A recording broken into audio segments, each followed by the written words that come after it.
கவிஞர் கனிமொழி அலறியது நமக்கு கேட்டது.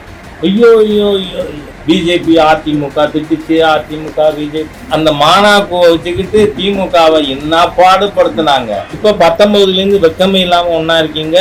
திராவிட முன்னேற்ற கழகம் பயம் கப்பி போய் உளறி கொண்டிருக்கிறது.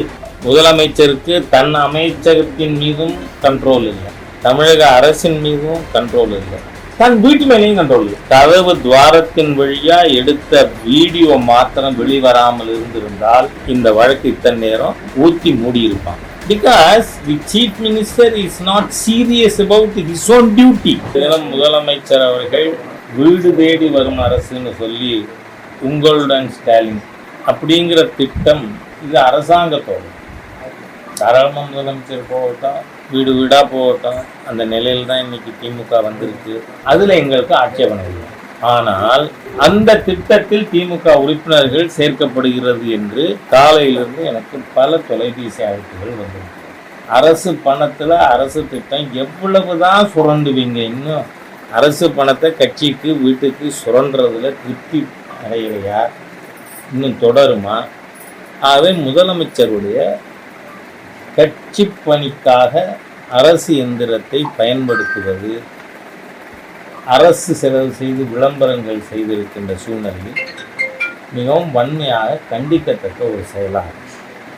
இன்னைக்கு பார்த்தா திராவிட முன்னேற்ற கழக கூட்டணி கலகலத்து போயிருக்கு. ஏனென்றால் எந்த அளவுக்கு இங்க இன்னும் பாரதிய ஜனதா கட்சியை பற்றி பிஜேபி ஏடிஎம்கே கூட்டணியில் என்னவோ பிஜேபி ஏடிஎம்கே கபலீகரம் செய்துவிடும் அப்படிலாம் பேசுகிறாங்க. அப்படின்னா திமுக எங்களோட கூட்டணியில் இருந்து அதை நாங்கள் கபலீகரம் பண்ணோமா? அதாவது எவ்வளவு தூரம் பொய்யும் புனைச்சுருட்டும் மூலதனமாக கொண்டு அரசியலில் மிக கீழ்த்தரமாக திராவிட முன்னேற்ற கழகம் அந்த தலைமை செயல்பட்டு கொண்டு இருக்கிறது என்பது தெரியுது. ஆனால் உண்மையில் நாங்கள் அதிக சீட்டு கேட்போம் என்று என்னுடைய நண்பர் வைகோ அவர்கள் சொல்லிட்டாருன்ன உடனே இந்த நடந்து முடிஞ்ச சட்டமன்ற தேர்தலில் பல்லடத்தில் மதிமுக வேட்பாளராக இருந்தவரை இப்போது திமுகவில் மெம்பர் ஆக்கியிருக்கு. அப்போது கூட்டணி கட்சியை குலைத்து கபலீகரம் செய்வது திமுகவா பிஜேபியா? நமக்கு வெளிப்படையாக தெரியும்.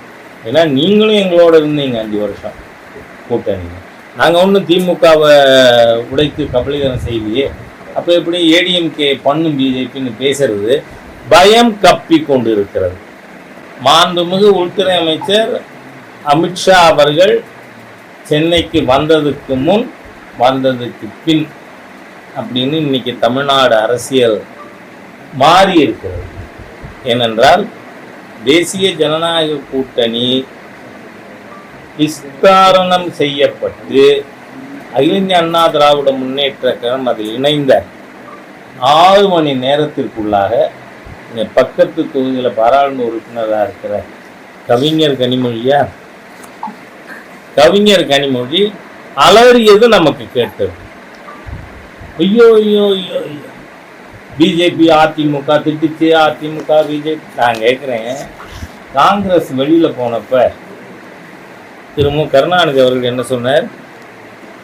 ரொம்ப நல்லது, கூடா நட்பு கேடாய் முடியும்னு. அந்த காங்கிரஸோட இன்னைக்கு திமுக கூட்டணி வச்சிருக்கா இல்லையா? சரி, 2016 கம்யூனிஸ்டுகளும் விடுதலை சிறுத்தையும் திமுகவை கழுவி ஊத்தாதா? அப்போ என்ன, அவங்க ஒரு கூட்டணி வச்சிருந்தாங்க, மாநாக்குவா மக்கள் நல கூட்டணி. அதானே, நான் கரெக்டாக தானே சொல்றேன்? அந்த மாநாக்குவை வச்சுக்கிட்டு திமுகவை என்ன பாடுபடுத்தினாங்க. இப்போ 19லேருந்து வெக்கமே இல்லாமல் ஒன்றா இருக்கீங்க. அது எதை காட்டுது? இவங்க பேசட்டான், அதுக்கு நம்ம மீனிங்ஃபுல் கிரிட்டிசிசம் இருந்தால் நாம் அதுக்கு பதில் சொல்ல போகிறோம். ஆனால் திராவிட முன்னேற்ற கழகம் பயம் கப்பி போய் உளறி கொண்டிருக்கிறது என்பதுதான் இன்றைக்கு நிலைமை. 52,000 கோடி சாராய வரி தமிழ்நாடு அரசுக்கு கிடைக்குது. உடனே பக்கத்தில் நான் இருந்ததுனால சிவராஜ் சிங் சௌஹான் என்ன சொன்னார்னு கேட்டேன். தமிழ்நாட்டில் சாராய வரி டாஸ்மாக் இன்கம் 52,000 கோடி வருது. அவ்வளோ வருதா? ஆச்சரியப்பட்டு போனார். நான் உடனே கேட்டேன், மத்திய பிரதேசம் ஏன்னா கிட்டத்தட்ட சம பாப்புலேஷனில் இருக்கு. மத்திய பிரதேசம் 13,000. அது போல் 4 மடங்கு தமிழ்நாட்டில் தான் குடிக்கலைன்னா அவன் மனுஷனே இல்லைங்கிற சித்தாந்தம் வந்தது. அதனால் தமிழ்நாடு மாதிரி எந்த மாநிலம்னா இந்தியா முழுக்க இன்னும் போகாத மாநிலம் 3 இருக்குது. அருணாச்சல் பிரதேஷ், திரிபுரா, ஒன்று ஞாபகம் இல்லை. இந்த 3 மாநிலம் தவிர மீது எல்லாம் காஷ்மீர்லேருந்து தமிழ்நாடு வரை எல்லா மாநிலங்களும் போயிருக்கேன். இந்த மாதிரி வயிறு முட்டை குடிச்சு தலைகீழ நடக்கிற ஒரு சூழ்நிலை எந்த மாநிலத்திலும் இல்லை.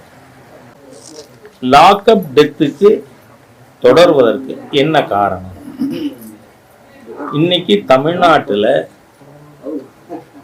Total bureaucracy, not only police, ஒரு மிகப்பெரிய மமதையிலே மக்கள் தன் அடிமைகள் என்கின்ற மனோபாவத்தோடு செயலாற்றுகின்ற சூழ்நிலை வந்திருக்கு. முதலமைச்சருக்கு தன் அமைச்சகத்தின் மீதும் கண்ட்ரோல் இல்லை, தமிழக அரசின் மீதும் கண்ட்ரோல் இல்லை, தன் வீட்டு மேலேயும் கண்ட்ரோல் இல்லை. அந்த அளவுக்கு இன்னைக்கு ஒரு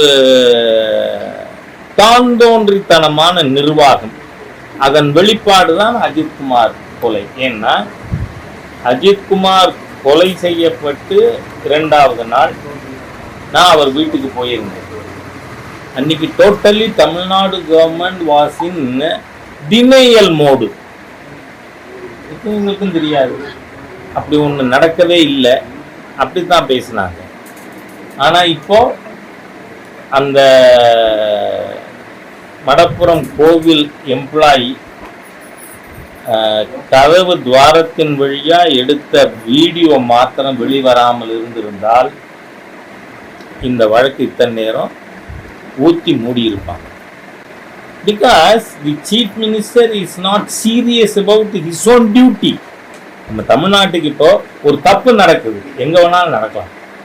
ஆனால் நான் இதை கண்ட்ரோல் பண்றதுக்கான இடத்துல இருக்கேங்கிற புரிதலே இல்லாத ஒரு நபர் இன்னைக்கு chief minister. It's very unfortunate. தமிழ்நாட்டுக்கு இருக்கிற மாதிரி most irresponsible chief minister who doesn't realize his own responsibility. அப்படிப்பட்ட ஒரு மோசமான சூழ்நிலை இருக்கு. இது தமிழகத்திற்கு மிகப்பெரிய ஆபத்து. 4 ஆண்டு 2 மாதங்கள் இப்படித்தானே பேசியிருந்தாங்க. நீங்க ஒரு விஷயம் நான் உண்மை ஒத்துக்கிறேன், தேசிய ஜனநாயக கூட்டணி விஸ்தரிக்கப்படுவதற்கு முன்பாக இருந்த மக்கள் மனோநிலை வேறு, இன்னைக்கு இருக்கிற மனோநிலை வேறு. இங்கு அதிமுக தேசிய ஜனநாயக கூட்டணிக்குள் வந்து தேசிய ஜனநாயக கூட்டணி விரிவுபடுத்தப்பட்டது. அன்னைக்கு மறுநாள் இருந்து திமுகவுடைய அலறல் சத்தம் கேட்டுக்கொண்டே இருக்கிறது. காரணம் என்ன? அன்னைக்கு வரை இவங்க என்ன நினைச்சாங்க, we are unstoppable, எங்களை தோக்கடிக்க முடியாது. ஆனால் இன்னைக்கு நிதர்சனமா தோல்வி பயம் திராவிட முன்னேற்ற கழக தலைமையை மிரட்டி கொண்டிருக்கிறது என்பது உண்மை. ஆனால் இந்த அரசு 24 சீட்டு வாங்கி அங்கீகரிக்கப்பட்ட ஒரு கட்சியாக கூட சட்டமன்றத்தில் இருப்பதற்கு அருகதையற்ற கட்சி. அதனால மக்கள் மிகப்பெரிய தோல்வியை பிச்சு டிஎம்கே கவர்மெண்ட் டிசர்வ்ஸ் கொடுப்பாங்க அப்படின்னு. எலெக்ஷன் கமிஷனோட primary duty a flawless electoral roll. அதை தேர்தல் கமிஷன் தமிழமாக இருந்தாலும் எங்கேயா இருந்தாலும் they have to ensure that there is a flawless electoral roll. நீங்க முதல்ல நான் சொல்றேன், மோகன்ஜி பாகவத் அங்க என்ன பேசினாங்க, இங்க இந்த அறிவாலய அன்பர்கள், நான் இப்பெல்லாம் அறிவாலய அடிமைன்னு சொல்றதை விட்டுட்டேன், அறிவாலய அன்பர்கள் இல்லை அறிவாலய நலன் விரும்பிகள் உங்க இஷ்டத்துக்கு இன்டர்பிரட் பண்ண வேண்டும். மோகன்ஜி பாகவத் அவர்கள் புத்தக வெளியீட்டு விழாவில் பேசினார். அப்போ அவர் பேசினது அத இவர் எடுத்து பேசினார். சரி, பிஜேபியோட பைலாவில் ஏதாவது வயசு லிமிட் இருக்கா? இல்லை. ஆனால் நாம் அந்த 75 வயதுக்கும் மேற்பட்டவர்கள் இளைஞர்களுக்கு இடம் கொடுத்து கொண்டு வரலாம் அப்படிங்கிறது ஒரு பிராக்டிஸ் தான், அது சட்ட விதிமுறையும் அல்ல. அடல்ஜி எத்தனை வயசு வரை பிரதமராக இருந்தார்? அதாவது ஆமாம், அது மாதிரி இதுக்கு முன்னாடி அந்த மாதிரி யாரும் இதுவும் பண்ணல. அதுக்காக அவங்கள பொறுப்பில் இல்லை, சொல்லவே இல்லை. இன்னமும் டாக்டர் முரளிமனோகர் ஜோஷி அவர்களும் லால்கிருஷ்ண அத்வானி அவர்களும் வெறும் மதிப்பிற்குரிய பாரதிய ஜனதா கட்சி தலைவர்களாக இருக்கிறார்கள். அதனால் இதில் ஆர்எஸ்எஸ் தலைவர் இதை சொல்லிட்டார், அதனால் எல்லாம் எனக்கு என்ன ஆச்சரியம்னா பத்திரிகைகள் உடனடியாக மாண்புமிகு பிரதமர் ராஜினாமா பண்ண போகிறார். உங்களோட அரிப்பை ஏன் இதை வச்சு நீங்கள் தீர்த்துக்கிறீங்க? No need. அதனால் அறிவாலய ஆர்வலர்கள் தயவு பண்ணி ஸ்டாலின்கிட்ட நல்ல பேர் வாங்கிறதுக்காக மோடிஜி ராஜினாமா பண்ணுவார்னு எழுதிட்டு இருக்காருங்க.